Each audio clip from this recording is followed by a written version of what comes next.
What's up, everybody? It's with Max back at it with a great another what if, and this is a what if Deku had a vortex quirk, and I got this idea from one of my subscribers, and let me show you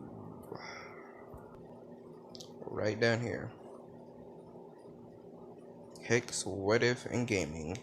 Go ahead and follow him and like his videos. So let's get back into the what if. So we have a baby Deku. Okay, we have a baby Deku. And before this what if start, Deku's quirk is called Vortex. He's able to channel his energy and exert his energy into like a spiral or a vortex. He can take energy and he can use energy to attack and heal himself. And plus he's smart too, so why not? And basically he is also able to create things with his vortex, like like machines, weapons, anything. So let's get into it. So Deku.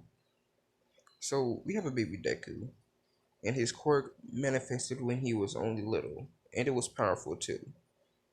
His father's quirk, Asashi, was teleportation, and his mother's I'm not saying teleportation, but absorbing power and exerting it into energy, something or something like that.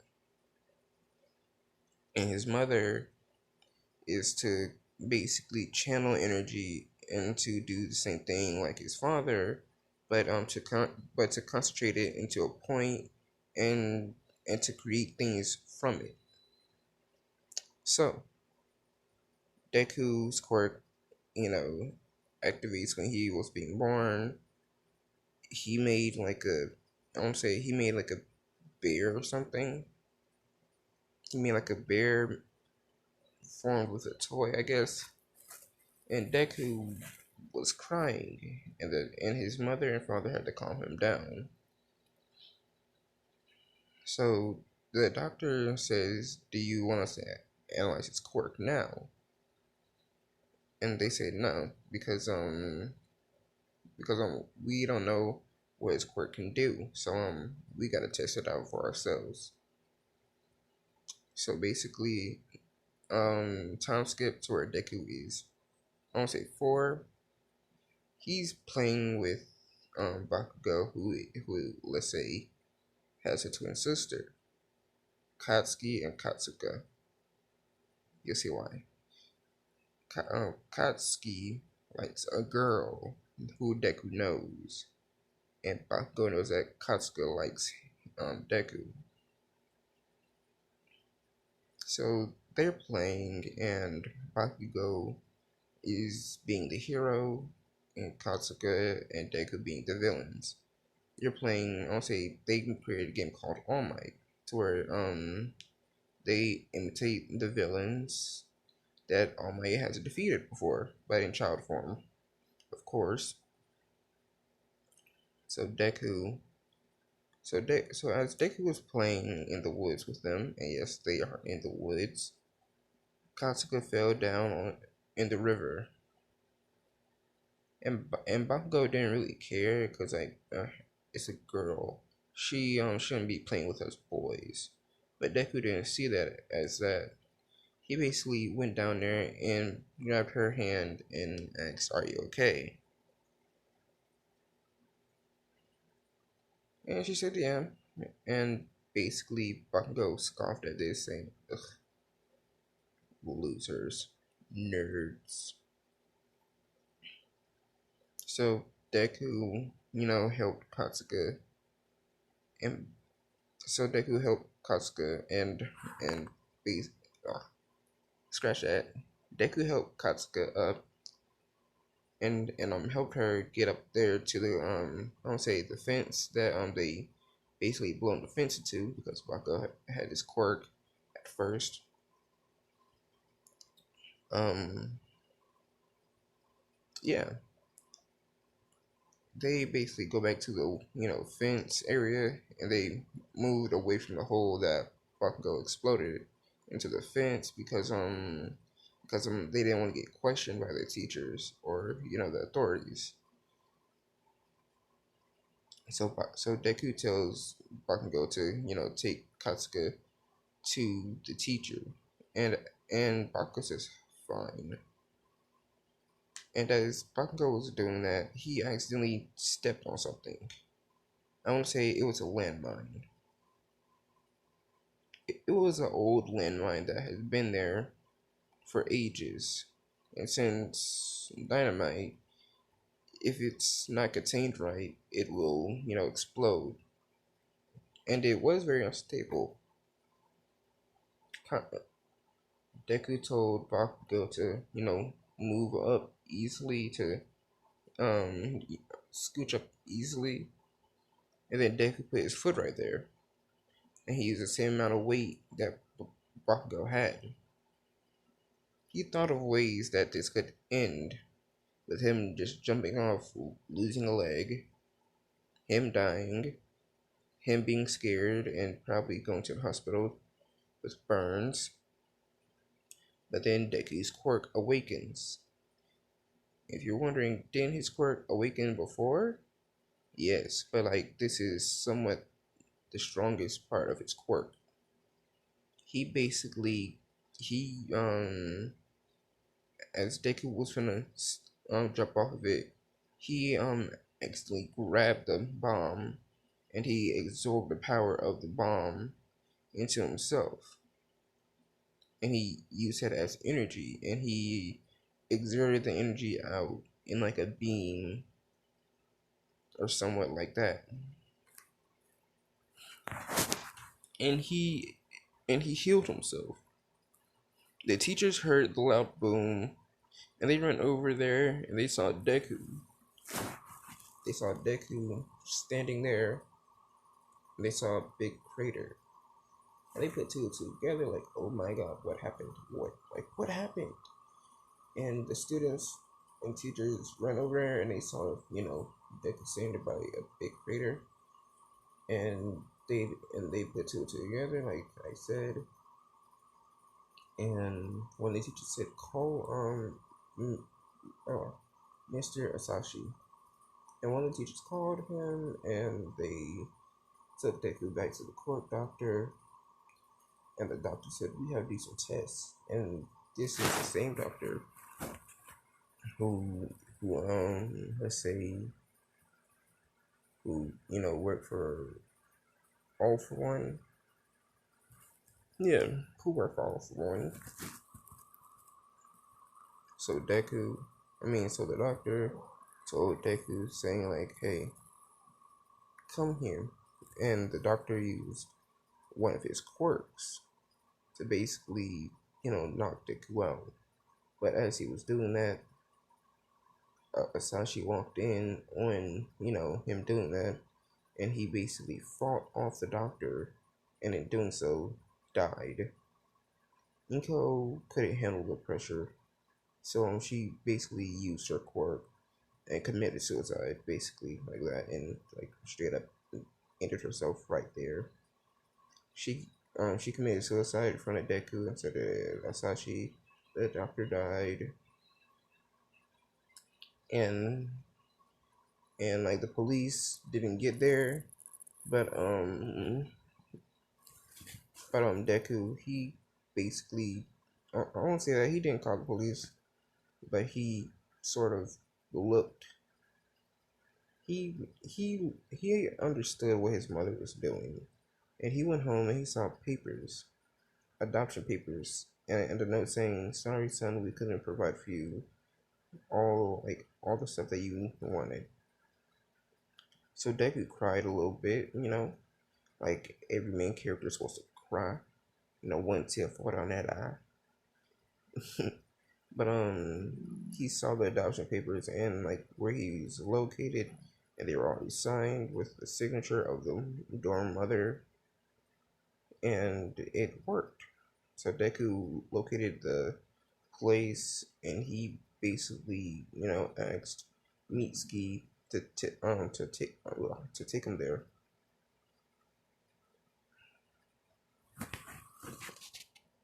And if you're wondering, is Miski okay with this? Yes, yes, she is, cause she really didn't like she wanted to take care of Deku, but since she had twins and they and one liked Deku and the other one didn't, it didn't turn out well. It was really gonna turn out well for them. So she cried and told Deku, "You can come back anytime you want to my house, okay?" And Deku says, "All right, fine, thanks." And he basically goes into the orphanage. The orphanage mom, who basically was waiting for Inko and Asashi to come, but then Deku walked in and he said they're dead. My mother and father are dead. Straight up with a cold heart, is saying that to the dorm mother.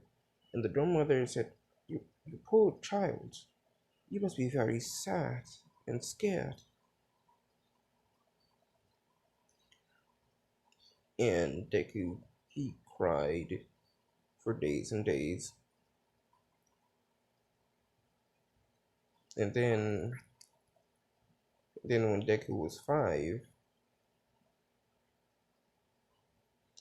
he was in the dorm talking to some other kids. And one of the kids asked Deku, like, "What was your quirk? Like, what is your quirk?" And Deku said, "It's called vortex.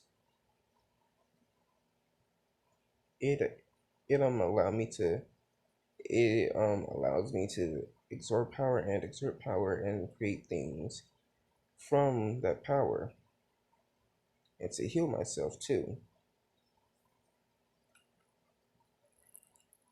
So everybody's stunned, and we have this one girl.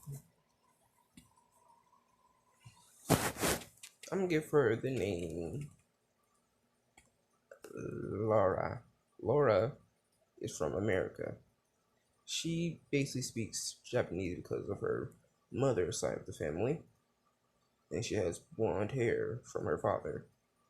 Her quirk is a muscle quirk. It allows her to, use some of her power, but she doesn't really uses it for that much. Like, she doesn't use it for big things like tests or something or fights. She doesn't. So Laura, walks over to Deku and everybody moves out of the way because like she's the head honcho, like Bakugo. Everybody moves out of the way saying, "Oh really? Then show me your quirk."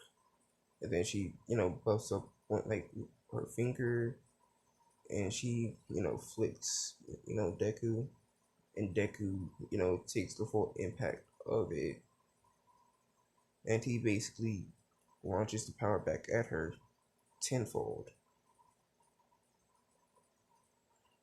So so she says, "Ow, that hurt," and she starts crying, and the kids get the dorm and the kids get the dorm mother, and the dorm mother is wondering like what happened.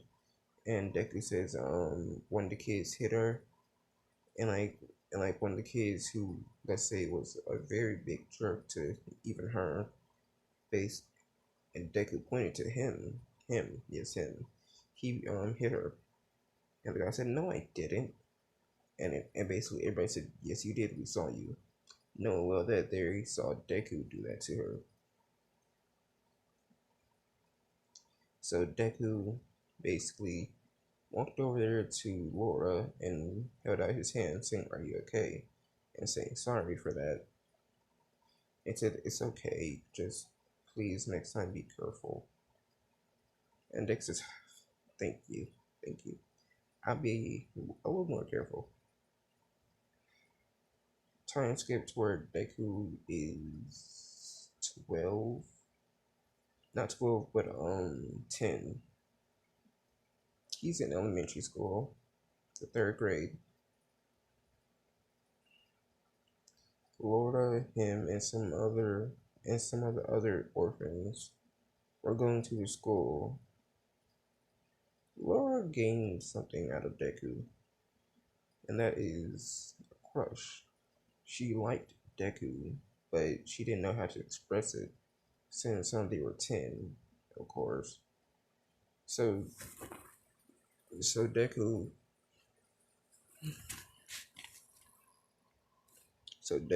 right now is, how do you say it? He's sort of okay with this.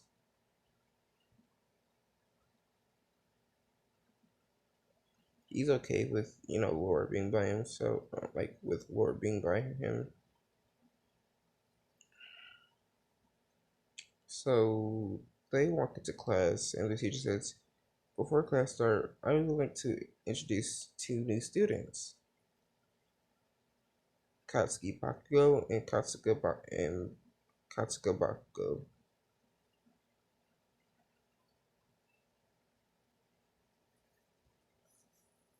And Deku, like, eyes widen, and he said, "Bakugo, Katsuka."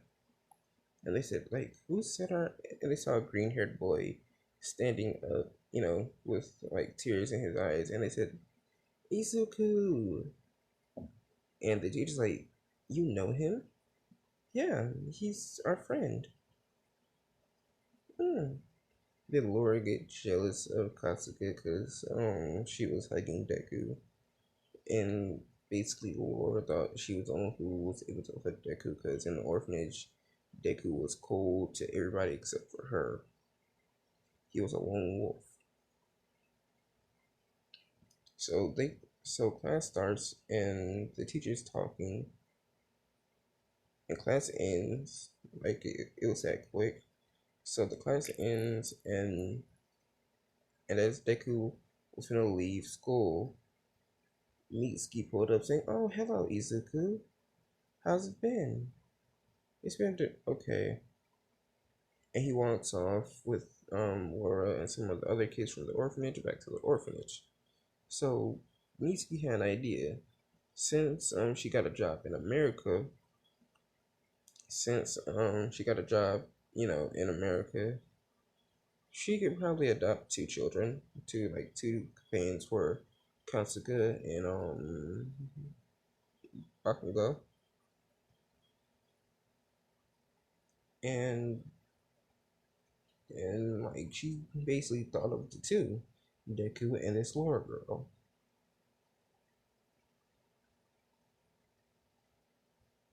So Laura, was asking Deku like, who were they and how do you know that girl?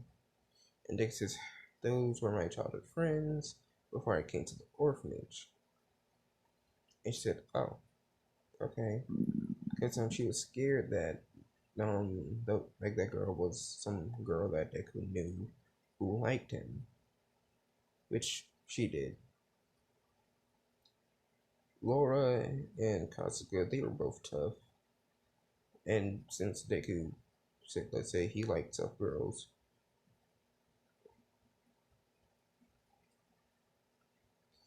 so um, they walked back to the orphanage, and they got in their rooms and they did their homework, and the dorm mother, called them saying, Laura and Izuku, come down here, and they were never called because like they did nice things, they didn't do nothing wrong, and they were scared. So they both walked down there shaking, like scared. And then Deku saw Mitsuki and Katsuka and basically Bakugo standing there. And the dorm mother said, "This is your new family." And she also said that these people know you. Is that correct? And Deku says, "Yeah, I do know them." And Laura's one like, "Why am I down here?" And Laura, you have a choice to stay here or go with this family. And she chooses to go with, Deku. Because she had to keep an eye on him and that girl. Just in case. And if you're wondering, is that wrong? No. No, it's not. It's called friendship. Or being a clingy girlfriend. And that's what I sort of want. A clingy ass girlfriend. So basically, um so basically, they get into the car. They all strap up in their seatbelts and Bakugo.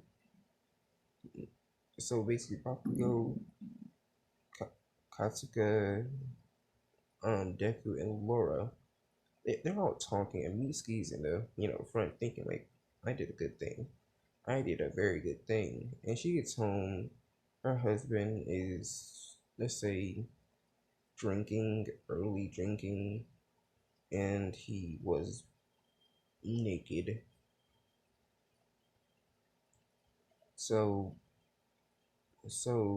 they got home, and Mitsuki walked in, and her husband basically said, "Where have you been, you bitch?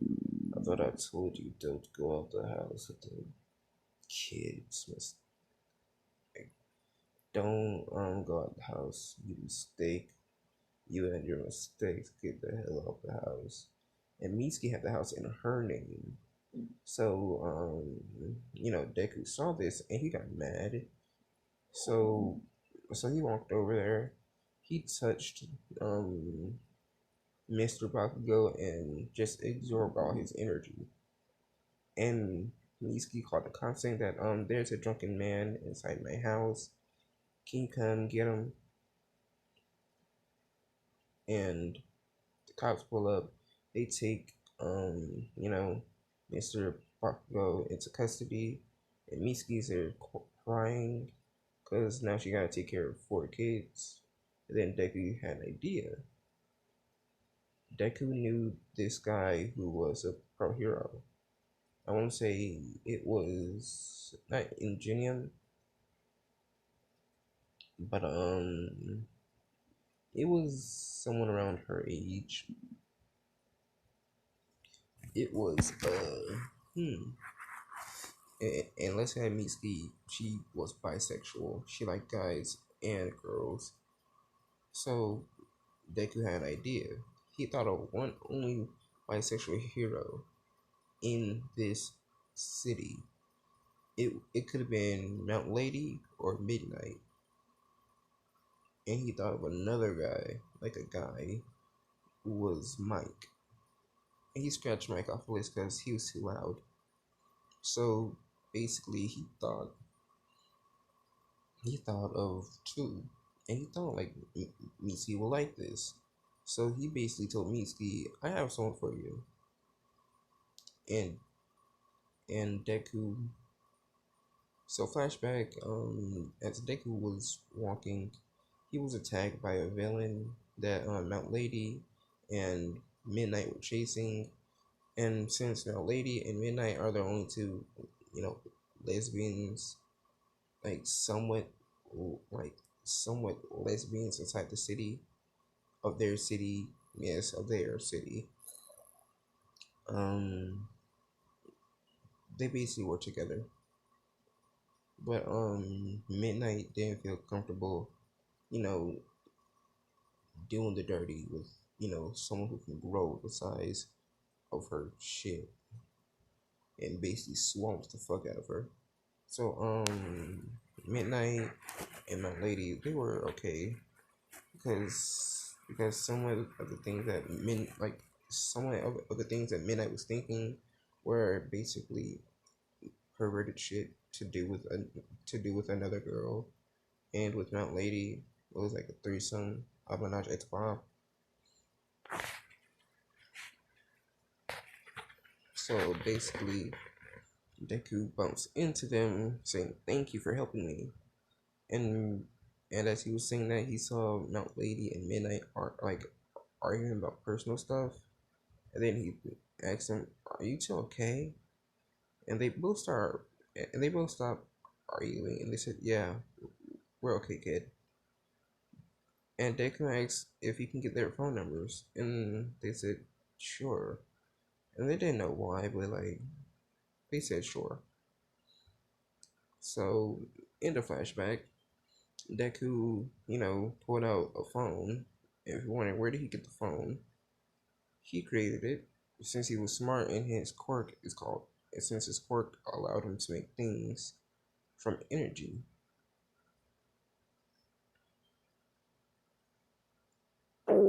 So he created his own phone, one for him, Laura, just basically for him and Laura.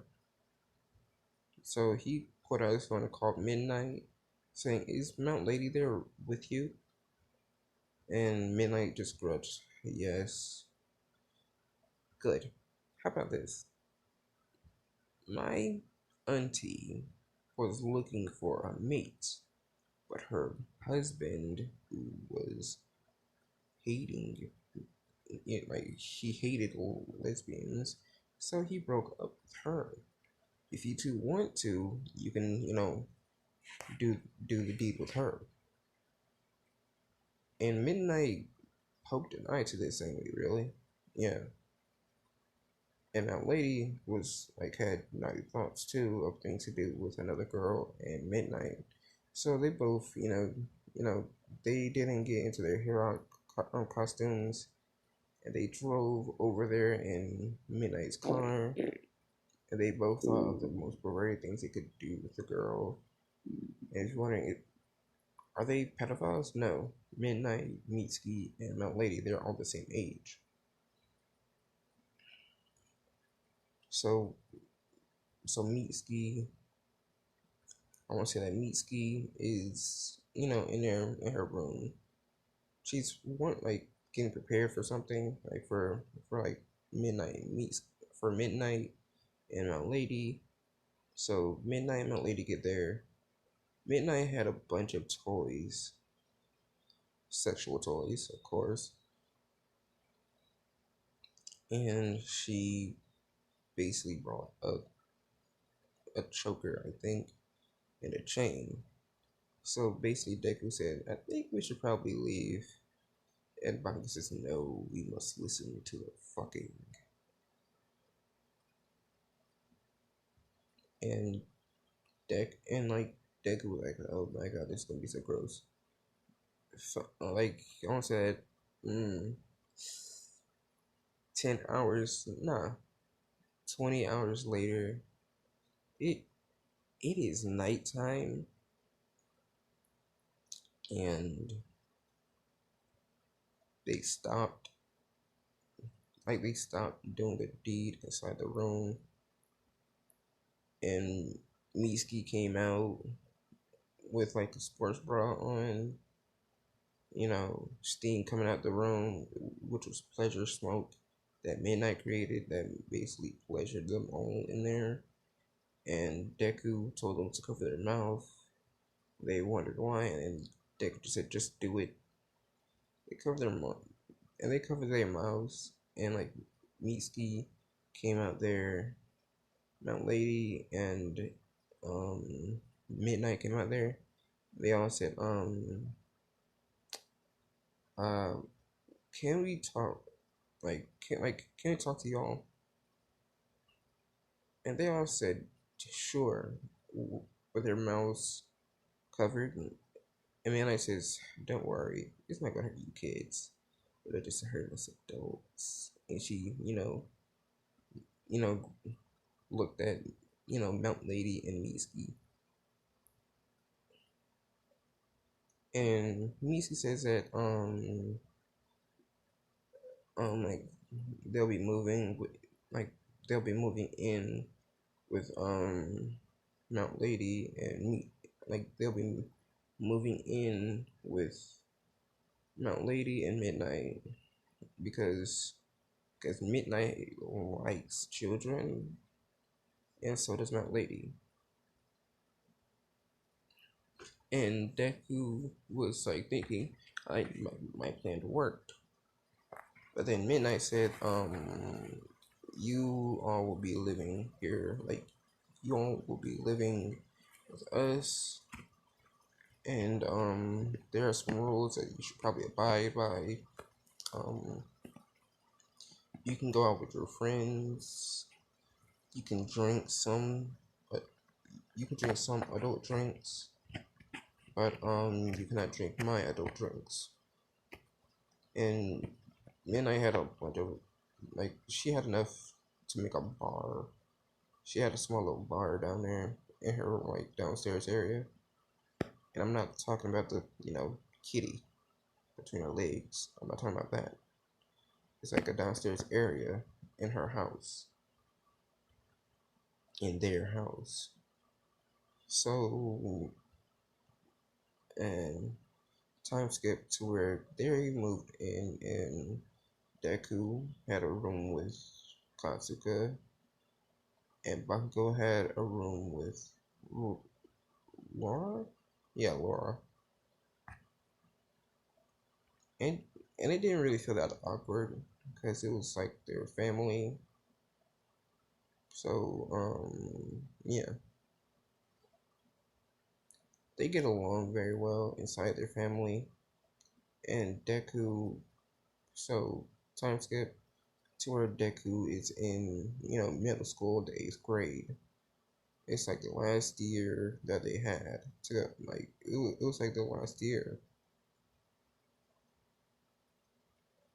So basically, they all got along greatly.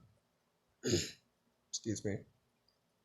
They all got along greatly, and Deku was thinking, like, like I'm wondering, are we gonna go to UA? And Bakugo is still the head honcho in that school, and he says, "You nerds!" Like, he says that to the whole class except for Laura, Deku, and his sister, saying, "You nerds will not be in UA. We'll be in UA." And he just points at like like the other three in the class is like, "These guys are real cocky. You should probably kill them." And then the teacher walks in saying, "No, no, no, calm down, kids." Deck and and Bakugo, sits back down, and he is, you know, murmuring, I think. And they had a female teacher. This female teacher, let's say she was good at curves too. She had curved edges, notches. You feel me? So, like the teacher says, you all be going to your uh, respective, you know, high schools. And if you're wondering, it's UA a school, but it's a college. So they choose like a college, like an academy for for a high school. They call it UA High, which is like a friend of UA, but it has heroes who trained know other students. So the teacher pulls out bunch of papers, and she passes them out to all the students, and they like write down the schools they're going to, and like the four, they all write down UA High. And they all pass the papers back to the teacher, and the teacher says that, oh, we got some of you going to UA High. So time skipped where they finished UA High. I'm not going to get into all the detail of UA High. It's not going to be that great, like, anyways. So yeah.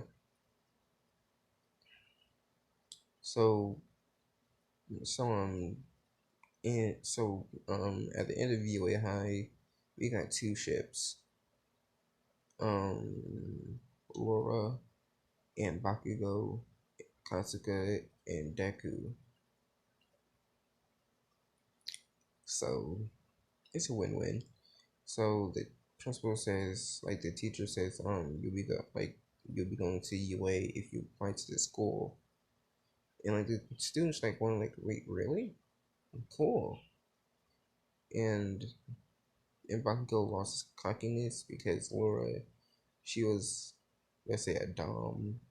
She dominated Bakugo in fragging.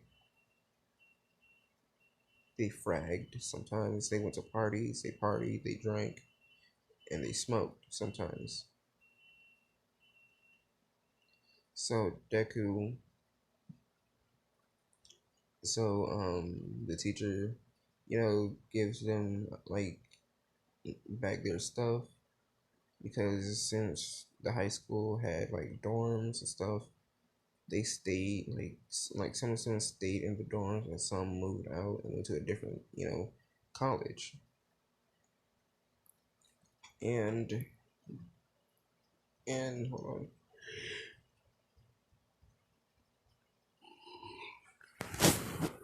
Mm.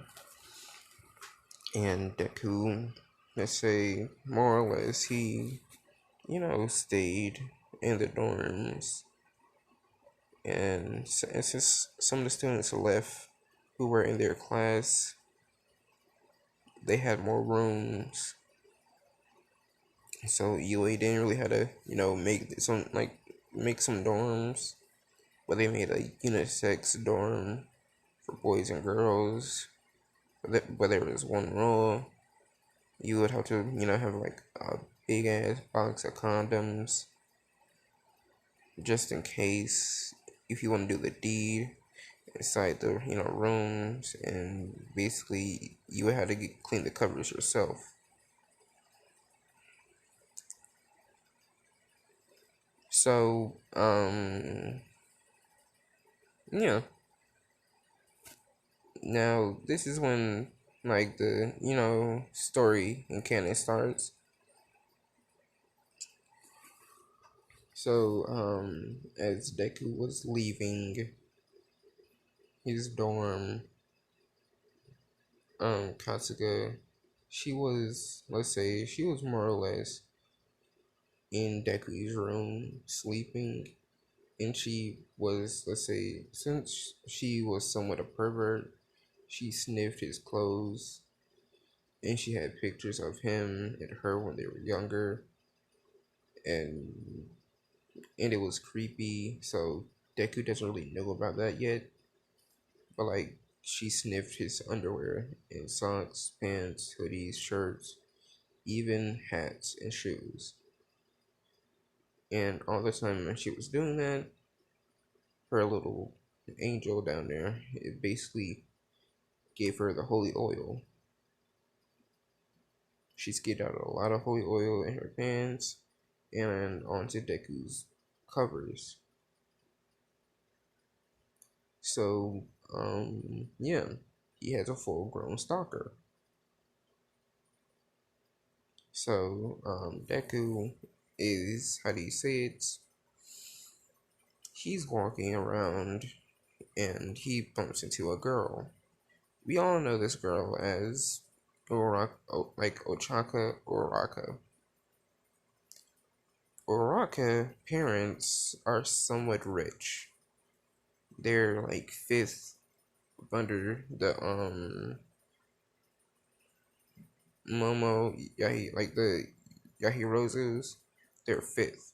Like her family is fifth, and some guys was trying to get her. These guys were, let's say, I don't say gangsters and rapers, and like rapists. Some of them wanted to, sell her, and some of them wanted to rape her. So Deku, he used his quirk. He used his quirk to able, like, he made a machine gun. He made a gun that is like a double barrel, like two, barrels, and he shot it at the thing, and it basically, killed them. But no one knew where the shot came from because it was aimed from a different point of view. Because Deku, put his gun right there and he shot it at them. So people won't get any, like ideas of who did it from where Deku was standing. So Deku right now is holding Uraraka, and Uraraka is in like tattered clothes because like when she escaped, like when she was like when she escaped, one of the guys was trying to rape her, and that's when she escaped. So Deku, brast out her all the way to the dorms, and he told Bakugo, Lauren, and Katsuka to come to the sitting area, and they all went down there. They saw Deku with a girl. Katsuka got jealous and was asking like, "Where did you find this girl?" Some guys was trying to get her, and I think that this girl is Ochaka Uraka. Am I not wrong? And she says, "Yeah, my family owns um the super company who goes like who does cargo things, and let's say it when it was like how do you say it? It was awkward, but the girls took Araka to a dorm that no other students was using, and it was a girls' dorm that had Ochaka's clothing size and everything. And since Deku and Bakugo couldn't see her, because out of respect for their girlfriends, so they basically went to Deku's room, and Bakugo, I say he was in the mood to watch the PH, you know, the Grand Hub. He was in the mood to watch that, but since he was in Deku's room, it felt awkward. But since they were like brothers, like more of a friendship thing, I guess, he basically asked Deku if he could turn around and look at the TV, and Deku said sure.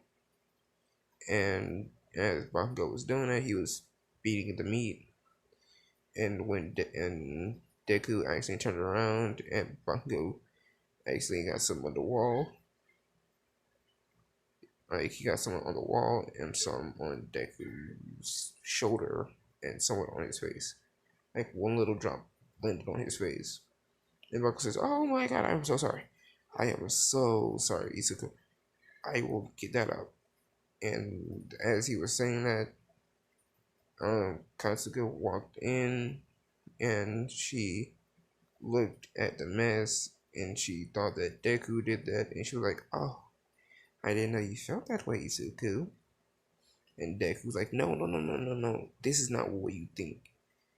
And Bakugo, he put his underwear up when he heard the door open, and Bakugo was, let's say, he was on top of him, but Katsuka, she saw something that Bakugo had in his pants. It was his little, kaboom stick, like the dynamite he had. It was a sort of hard, how you say it, like, you know, was gonna get hard. It was hardening. I don't want to make it sound sexual, but it was hardening because of what Bakugo was looking at. And she looked at the floor in Bakugo's phone. It had the hub on it, and she put two and two together, saying like, "Oh my god, you tried to, ew, he's like her brother." And Bakugo says, "No, no, no, no, no, no, look, look, look, look, look. I was in the mood, and I had to, look at the hub, and I told Deku to turn around, and Deku accidentally turned around. He scared me, and I got some of the walls and some of his face on his shoulder, and Bango is freaking out because this has never happened to him at all." And he basically explained the whole thing, and Katsuko was like, "Oh, but Bango, can you leave and clean the my nieces and nephews up off of Izuku and his face and his covers and wall?" And Buck says, sure, sure, sure, sure, sure.